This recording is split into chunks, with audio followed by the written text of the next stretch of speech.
Should I rent or should I buy? If you are renting and if you enjoy renting and have no plans on buying a house or real property, this video is not for you. But if you are renting now and have thought about buying a house and did not know what to do or have been procrastinating to buy a house, you may want to watch this video. It's for you.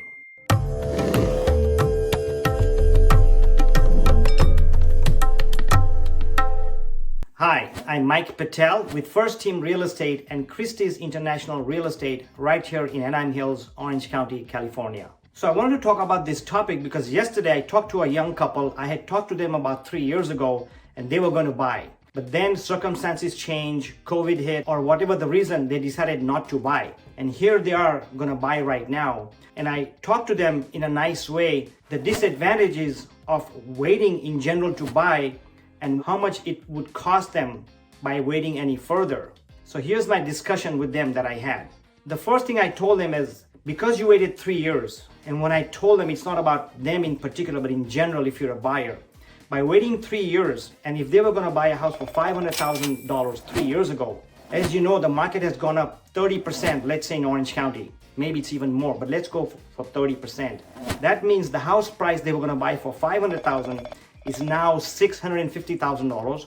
So right off the bat, by waiting for 3 years, they're gonna pay additional $150,000. Yikes. The second thing I told them about is that, look, so they rented for 3 years at $2,500 a month, that's 36 months. So they just paid $108,000, which is pretty much gone. In a sense, they pretty much lost their deposit if they had it. They don't have that anymore because the rent money, as soon as you pay the rent, it evaporates. And when you're renting and you're paying $2,500 a month or $3,000 a month or $5,000 a month, you lose that money. But guess what? The landlord gets richer. So the landlord is becoming rich by you paying the rent. By the way, if you're coming here for the first time or if you've been here several times before, I really appreciate it. So I would ask you to subscribe to my channel. I come up with videos like this, informational videos, market updates, house tours every Thursday. So if you can subscribe right now, I would really appreciate it. A really nice bonus tip why you may not want to rent any further if you're thinking about buying a house. So hang on till the last tip towards the end. So I continued my conversation with the couple and I said, look, by buying a house, you also get a tax advantage. So what I meant was, if you are paying $2,500 a month and when you buy a house, let's say you pay $3,000 a month, in a sense, because of tax advantages, you may end up just paying $2,600 or $2,700 a month because of the tax refund you may get. Of course, I'm not an accountant, so please ask your accountant or a CPA. But when you buy a house, you get a property tax deduction, you get interest rate deductions, you get a homestead exemptions. So those tax advantages could save you $200, $300, $400 a month. So that's an advantage that you're not getting right now when you're renting. At this point, the couple was getting frustrated and I could understand. So I was trying to be nice to them, but I carried on with my conversation on why they should buy now and not wait another 3 years. And the other reason I gave them the disadvantage of renting is that they are not building equity. Well, how do you build equity? So as I mentioned earlier, if you're paying $3,000 a month rent, it's gone, evaporated. But if you pay $3,000 a month in mortgage, the $3,000 includes principal and interest. So every month that you pay, let's say the $2,500 goes towards interest, you are saving $500 a month every month. And as you go, time passes, the $2,500 interest will become $2,500 principal towards the end of the mortgage payment, and your $500 will become your interest.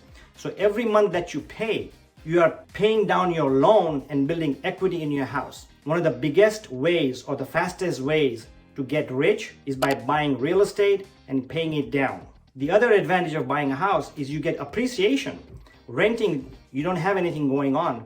But let's say you did not buy the house for $500, which is now $650. So if you buy today the house for $650, and after 10, 15 years, that house may be worth $800,000. And here's a chart, and the chart shows that in general, house prices increase anywhere from 2 to 4% nationwide every year. Of course, there may be a dip here and there, but in the long term, you will see appreciation. So that's a very good reason to buy a house. If there's one reason you should buy a house, is to build your equity. That's how you become rich. And here is the bonus tip, which is really nice bonus tip that I really loved. I read about it way back when in the book called The Instant Millionaire. And that bonus tip is that once you buy a house or real property, you become frugal. And the way to riches is being frugal. So what do I mean by becoming frugal when you buy a house? Well, when you buy a house, you are going to become good friends with Home Depot or other do-it-yourself companies that sell stuff. Because every now and then you're going to go and fix a leak, fix a window, fix a door. As you're doing that, you're building equity in your house.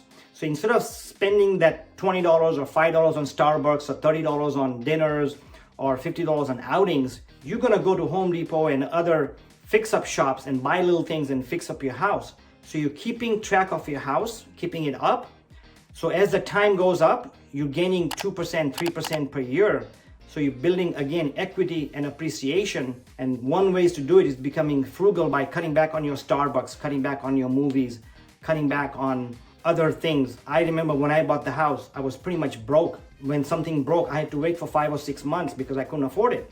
So I stopped cutting other things, movies, outings, driving around for nothing, wasting gas. So that made me frugal. Now I'm a homeowner for 25 years and I've got a lot of equity in there. Hope this helped. Please wait for the next video. It has tips on how to save money or how to save a down payment for your next house.